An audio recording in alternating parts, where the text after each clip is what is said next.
Joy and welcome back to my YouTube channel and welcome to the vlog. It is going to be a super cozy, chill, easy weekly vlog. I am already struggling. I hope this isn't foreshadowing for how this vlog is going to go. The last couple of days lately have been an interesting experience for me. Don't get me wrong, I'm having an amazing time with like wedding planning and catching up with my friends. I just went out for dinner with one of my bridesmaids, or my maid of honor I should say, and had an amazing time last night. But prior to all of that, I have been definitely going through a bit of a life slump, just a life in general slump, be it reading, be it just work, be it motivation, like all of that has been slumping lately. So I thought a simple, easy vlog might be a nice way to get back into all of the YouTube things and get my motivation and my enjoyment of this back up and running. So that's what we're doing today. I thought it might be fun to start this vlog with a little bit of a book haul kind of situation. I bought a bunch of things that are books. I know you may remember my sort of New Year's resolutions. One of them was to put myself on a book buying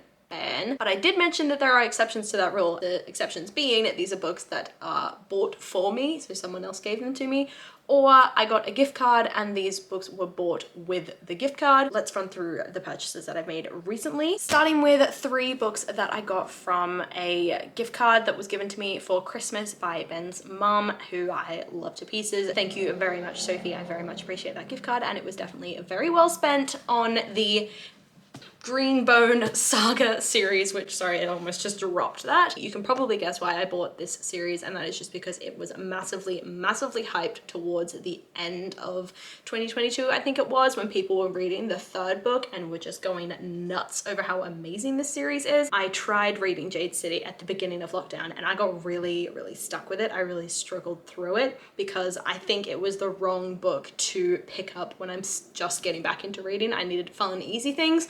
Whereas now that I've had a bit more time and I've gone back and, you know, reread some of the books that I read at that time and loved, and now I don't love them as much because I'm a bit more of a critical reader, I thought maybe this is the time to pick up a series that I didn't love then, but now that I am a bit more of a critical reader and can understand these books a bit more, I might enjoy it a bit more. I bought 3 books recently with the money that I had sort of earned from selling other books, and that is these 3. The first one is Magpie by Elizabeth Day. Then we've got The Lies You Told by Harriet Tice, apparently the author of Blood Orange, and then a definite domestic thriller with Alice Feeney's His and Hers. This is an author I saw being mentioned a lot in 2022 because there was a Book of the Month book, I believe, that this author, like, they were featured in Book of the Month, and I can't remember the name of the book now. I'll put a picture of it up so you know what I'm referring to. But the last book that I got is a present from my sister, who she already bought me a Christmas present and already bought me a birthday present and already said congratulations to me for the engagement and all these sorts of things. But then I saw her just this past weekend and she goes, "Oh, I bought you another book because I saw it in the store and I thought you'd like it." And I mean, thank you, Kate. That is really sweet, and I really appreciate it, and it was super cute, and it is a sort of Christmassy, I guess, mystery. It literally says that, a Christmas mystery. This might be one that I wait to read until next Christmas, but it's called Murder at the Theatre Royale. It's by Ada Moncrief. So those are the books that I bought, and I'm gonna take a break for a minute while I drink some coffee because I need this. This is my lifeblood. I got this new chocolate fudge thing from Nespresso, and honestly it is really good. It's like a sort of mocha kind of thing with my coffee, which I haven't had a mocha in ages, not since I was like first getting into coffee and needed that chocolate to sort of tamp down the bitter coffee taste. But man, I am back into mochas again and I'm not mad about it. So this is a very long first clip, apologies for that, but the very last thing I want to cover is the books that I'm going to be reading at the beginning of this vlog, or the books I'm planning to reading this week. The first book that I'm going to be reading is going to be Guild by Raven Kennedy. This is a book series where I bought the entire series while I was in Australia, not having actually read any of the books. So I'm determined to actually read the first one and hopefully love it because I have the other 3 books. As for what this book is about, it is a King Midas retelling. There is a girl who is completely turned into gold except like the whites of her eyes or something like that, and she's, I guess, entrapped by King Midas. She's in his palace with him, but then when war comes to the kingdom, a deal is struck and she is at the heart of the bargain, so she is forced to travel to a different kingdom or travel between kingdoms to a future she no longer understands understands, and her spirit becomes truly tested as her love for Midas is challenged and her trust is broken. Apparently it's a little bit of a darker romance, so I'm intrigued to see how I'm going to go with that, considering some of the bully romances that I've read I haven't loved. And the second book is going to be Astrid Parker Doesn't Fail by Ashley Herring Blake. This is the second book in the Bright Falls series by this author. The first one being Delilah Green Doesn't Care, which I absolutely loved. This one follows Astrid Parker, who she's kind of brought on to revamp this sort of old house in the town that she lives in as part of a show, I think, after her life has basically been thrown upside down, except one of the people who actually owns the house or is related to the person that used to own the house is on board as well for this show to like take part in this revamping of the house, and she definitely has very, very different ideas of what she wants for this project than Astrid, and there's definitely tension between them as a result. The show asks them to play it up a little bit, but then the two start to have more flirty and romantic feelings for each other rather than angst and tension. So I'm intrigued to see how this romance blossoms and plays out, and hopefully I love it just as much as I did Delilah Green Doesn't Care. I do not doubt that I will, but yeah, these are the two books that I am planning to read this week. I'm gonna get stuck into reading these books and I will let you know my thoughts in a bit.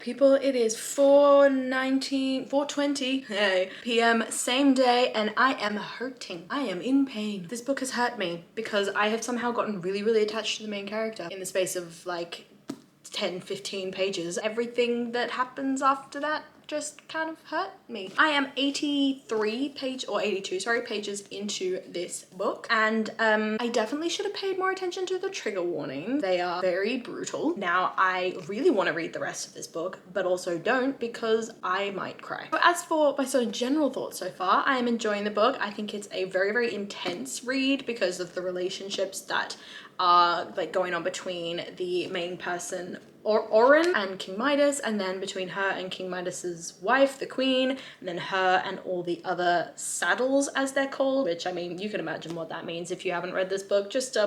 Just think about it for a minute. So that's been a really interesting conflict because obviously they don't like her because she's the favored, she's the favorite, and they feeling like they constantly have to compete with her. But then I'm also like, why are you jealous of this person? She is literally locked in a cage. Obviously the queen hates her too because her husband is favoring Oren, so that doesn't really foster very good relationships between the queen and Oren, and the queen has made that very, very clear in a recent scene where she basically beats her up, which made me think, if you are completely like gilded, right? If you're completely made out of gold, do you bruise? Would the king be able to tell that his wife beat up Oren? And obviously there's a very complicated relationship between King Midas and Oren because it's basically like Stockholm syndrome. Oren is in love with this man because she sees him as the guy that saved her from, you know, poverty when she was 15 years old, and she fell in love with him as a result. But he very much uses and abuses her, really hoping that's not the romance I'm supposed to be rooting for, because I am not a fan. We've been introduced to a sort of war going on where there are various other kings that in play. I've learned that the other kings have powers, so basically you're only able to come to the throne if you have powers, which I think is an interesting concept. There is another king who's known as like King Rot, and as the name suggests, he is able to make things rot. He has this really bad reputation of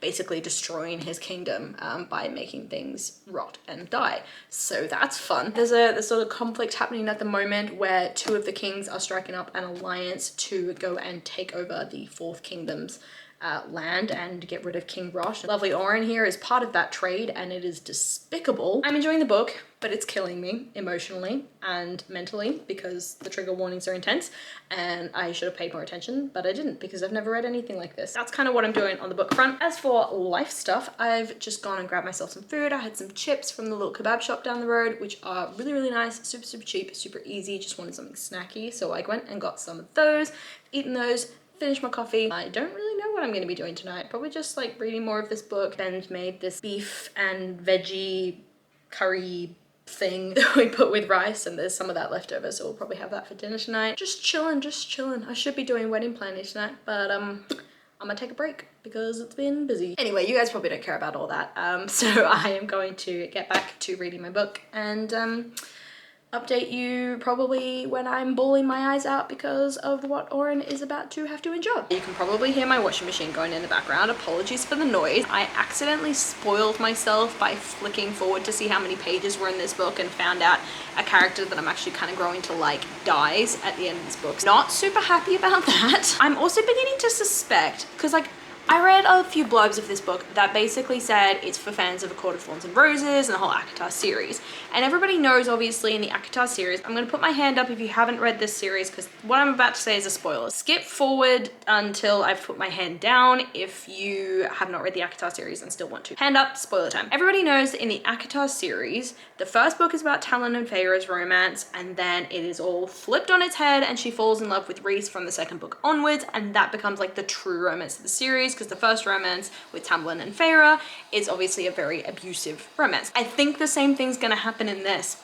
I think I'm getting the vibe that the evil king that keeps getting mentioned, this King Rot or something, he's gonna end up being the love interest, and I have a feeling that that's what's gonna happen, because you don't just like subtly mention this guy the number of times he's been mentioned and how powerful he is. It's the reference to how powerful he is. Spoiler over now. It's not ended up doing the thing that I thought would kill me, so that's nice. I appreciate that not being done. The excuse given where the king did end up saying, oh, it was never gonna happen, I was never gonna let that happen. I'm just like, were you though? Because like it was very, very convenient timing. I think the whole possessiveness thing is real bloody creepy, and it's clearly not reciprocated because the main character Oren is like beginning to question everything now. She's making friends with really nice people. She's seen the truth of the kingdom that she's in as well, and seeing like everything's beautiful and great in this gilded palace, and the king obviously has the ability to make that for his whole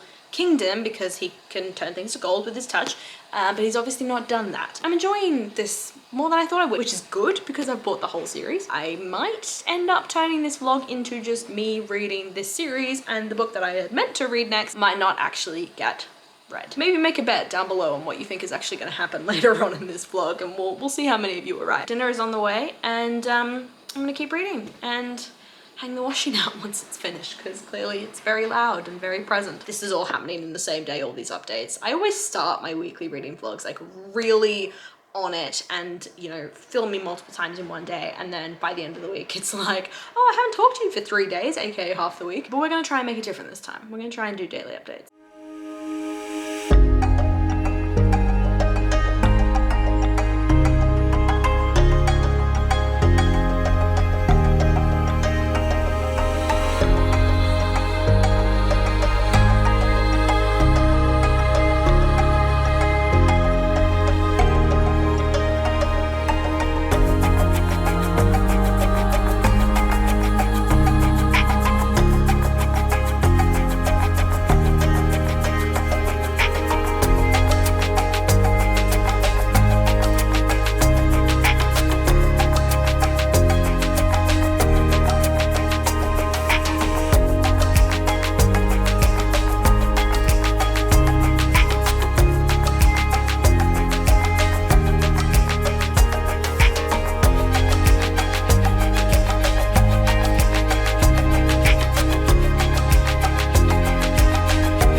Monday.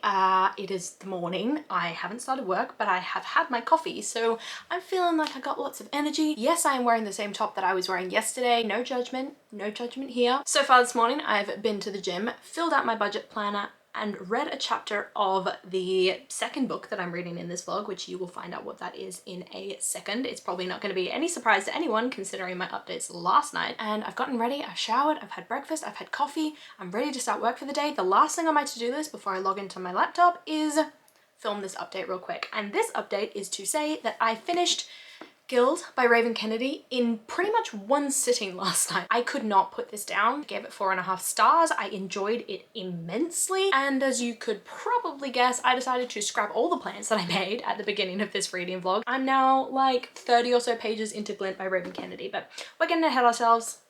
Let's talk about Guild first. Other than the fact that I really, really loved this and did not expect to in any way, shape or form, the characters I got attached so quickly. And maybe that's because they were going through a lot and I immediately sympathized with them. My tension and anxiety was high throughout this entire read. I will not be forgetting these characters anytime soon because maybe because of the trauma I feel like they inflicted on me and everything that I read. Everything feels perfect but something isn't right, and that is definitely how this character seemed to feel at the beginning of the book. And I loved watching her growth throughout the book as she went from, you know, this young immature girl who was kind of in a Stockholm syndrome kind of relationship with Midas and very much not questioning anything and forcing herself, or like constantly reminding herself, just be happy with what you have because it's better than what you had before. This man saved you, love him, loyalty, all those sorts of things. And then watching her grow as she began to witness that he was inflicting on her, begin to see the truth of the relationship that they had where he was literally just using and abusing her. She began to ask more questions and she seemed to understand that she was being manipulated by a very powerful and charismatic man who had the power in this relationship despite her having a significant amount of power sort of physically within herself. I obviously really don't like Midas and I really don't like Fulk, the other king that was involved in sort of the majority of this story. I kind of sympathize with the queen. I don't by any means excuse her actions against Oren, and I definitely don't like her for any of that, but I can understand why she was feeling the way she was and why she was doing what she was doing, because at the end of the day she was born into this power and then overlooked because she didn't have literal magic. She was forced to be with a man who is an incredibly skilled manipulator who then forced her to endure his constant affairs and literally endure him saying to her almost point blank, this person is so much better than you are.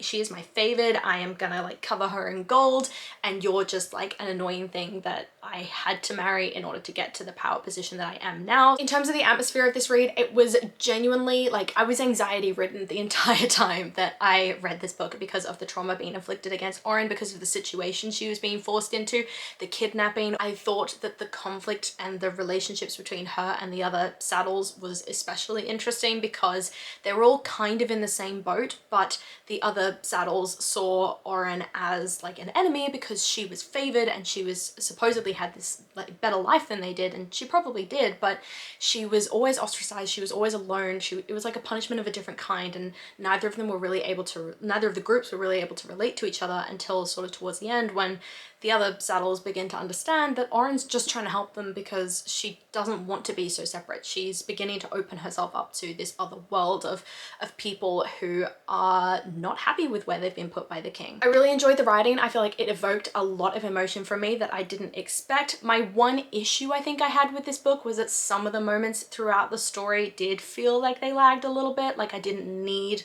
all the detail that I got of the journey when Oren was leaving the palace and going through all the different towns. We definitely spent a lot of time inside Oren's head, but outside of that, it was an incredibly fast-paced read, so I had a really fun time with the pace of the story, and it definitely kept me hooked in. I don't know, we'll see how that goes when we jump into the next book, which, as I said before, is Glint by Raven Kennedy. I have officially decided to leave Astrid Parker Doesn't Fail for another day and just focus on this series this week because I have been slumping so hard the last couple of days. I have been struggling to find the motivation to pick up a book. This one right here had me so hooked and so desperate to read and find out what happens next that I was like, if I was slumping and I'm now feeling like I'm gonna get out of that slump and I feel motivated to read, I'm just gonna go with it and I'm gonna pick up the next book. So this one follows directly on from this book without giving away too much. Oren has grown a lot throughout Guild. She's begun to question the life that she's always been sort of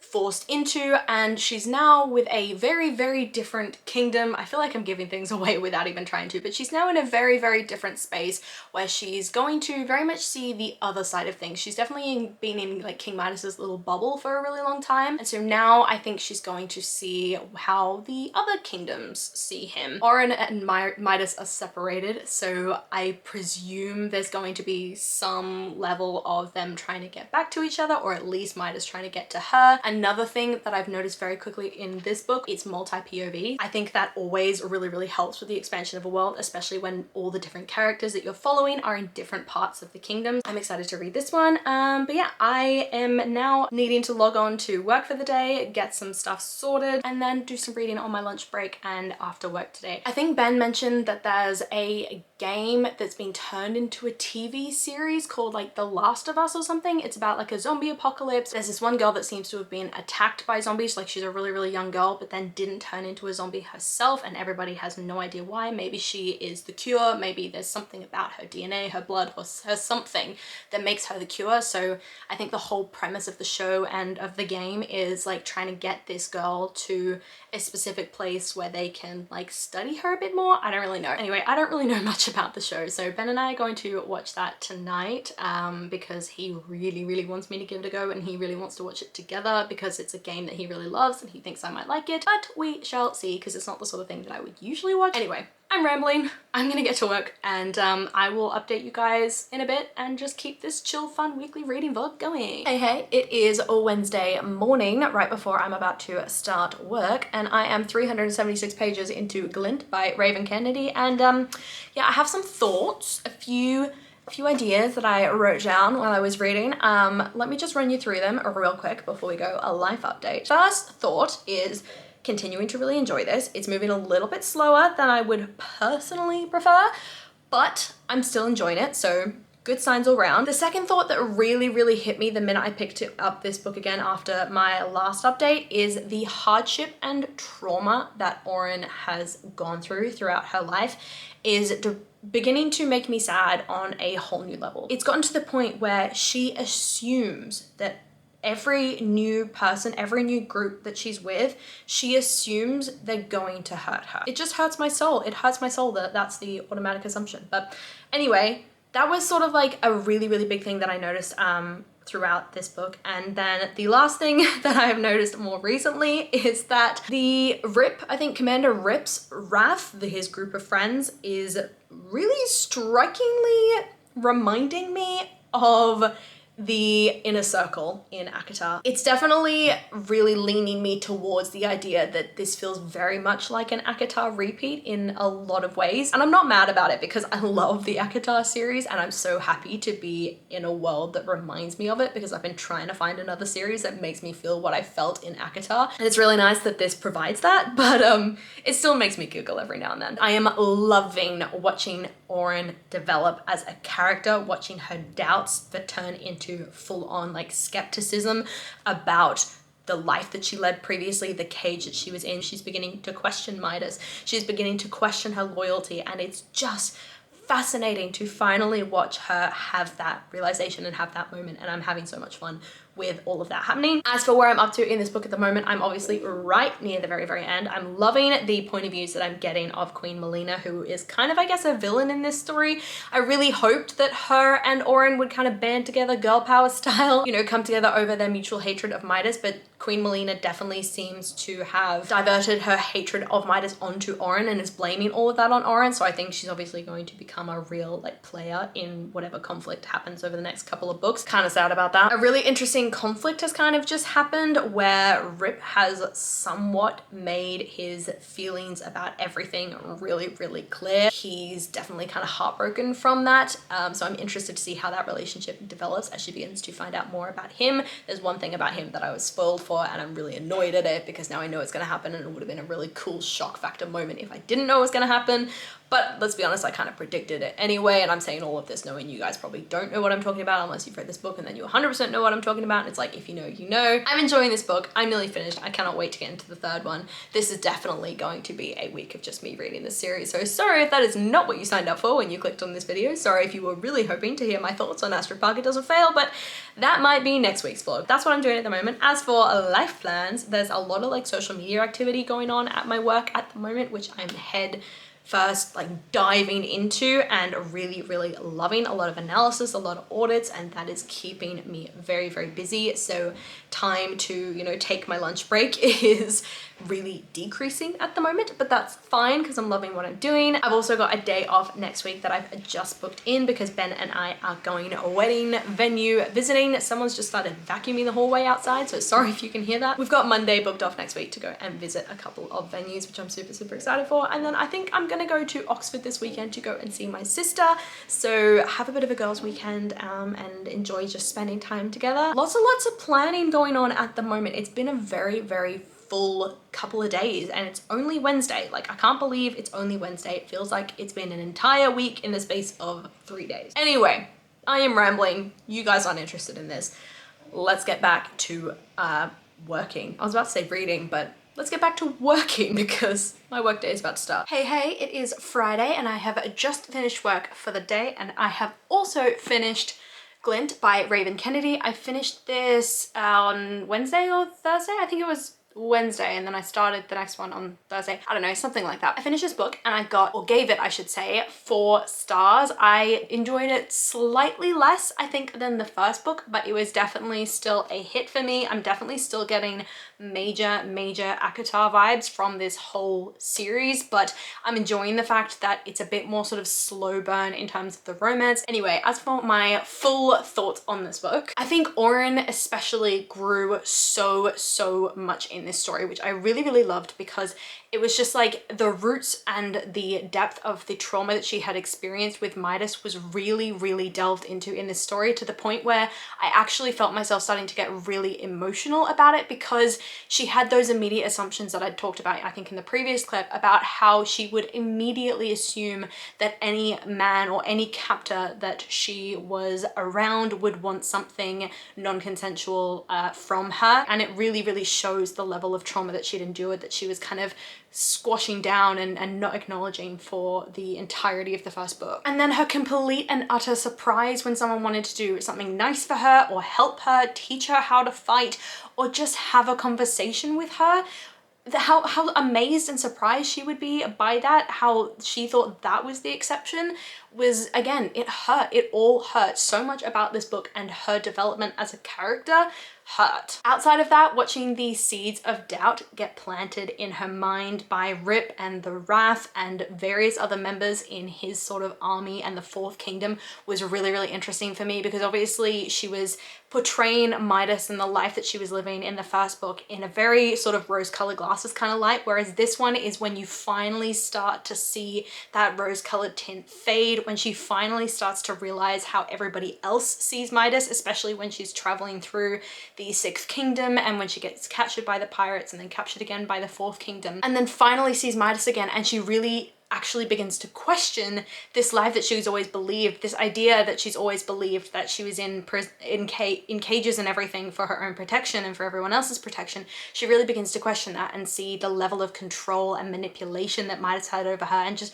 watching that start to form in this story I think was really fascinating, and you really just got to see inside of her mind as she would slowly start to build those questions. I was amazed by how quickly Raven Kennedy was able to make me feel, you know, emotion and connection to so many characters, especially characters who'd only been in the story for a really short amount of time, like Sale, for example, and Digby even. Like, these are both characters who got very little airtime in this story, but when they disappeared, or when, you know, what happened to them happened, I genuinely got emotional about it. On the side of like Rip and I guess the romantic tension and everything there, definitely felt it. There's definitely a lot of tension there, and you definitely see it throughout some of those scenes that he has one-on-one with Oren, but I'm still struggling to sort of place him as a character outside of the sort of suave, dangerous, dark, you know, hero with the sexy voice and spikes as well. Like, why spikes? But anyway, I'm still kind of struggling to place him exactly who he is, so I'm hoping he gets a bit more airtime in the next book. The atmosphere remained immersive. I could imagine all the gilded cages, the prisons, the pirate ships, the barren plains, the snow, everything like that. I think the writing was fine. There was nothing to really sing home about, but it was very clear that it was written in a way that made the story a very quick read, if not fast-paced, just very speedy read. I think the plot did lag a bit in some of those journey sections of the book, which was a big portion of this book, so it was a bit slower than the previous book for me, but once everything sort of starts to kick off, it goes really fast, and the tension really drives the story onwards. And I genuinely enjoyed this read and could not wait to get stuck into the next book, Gleam, as soon as I put this one down. And I am now, I think, just over 200 pages into this book. How far am I? 284, so quite a bit over 200 pages. And yeah, I'm again really enjoying this. Another thing that I've noticed a lot about this story is that those seeds of doubt are really turning from, you know, seeds into full-on skepticism on Oren's part, and she's really beginning to challenge Midas and fight back against him. And she's really growing into her own person who wants more for herself and expects more. She's definitely made connections with people in the Fourth Kingdom and is clearly beginning to miss them as she is now back in Midas's court and forced to endure everything that she previously endured, but seen it in a whole new light after the freedom that she experienced with the Fourth Kingdom. It's interesting watching her really clap back against Midas as he's trying to just go back into the way things used to be, but she's clearly not into that. She's clearly fighting against that because she doesn't want that anymore. The tension between her and Rip has turned into full-blown like romantic scenes between the two of them, which I'm really, really happy that that's kind of, their romance is finally developing. It's definitely been a bit slow burn throughout the whole of that second book. There was a lot of hate to love going on in that book. So seeing them finally start to connect and actually admit their feelings for each other is something I'm absolutely loving, and seeing a bit more about who Rip is and what his standards are. I think he's still very much a hero with little sort of place in this story outside of the sort of romantic connection for our main character, who you become very emotionally connected to.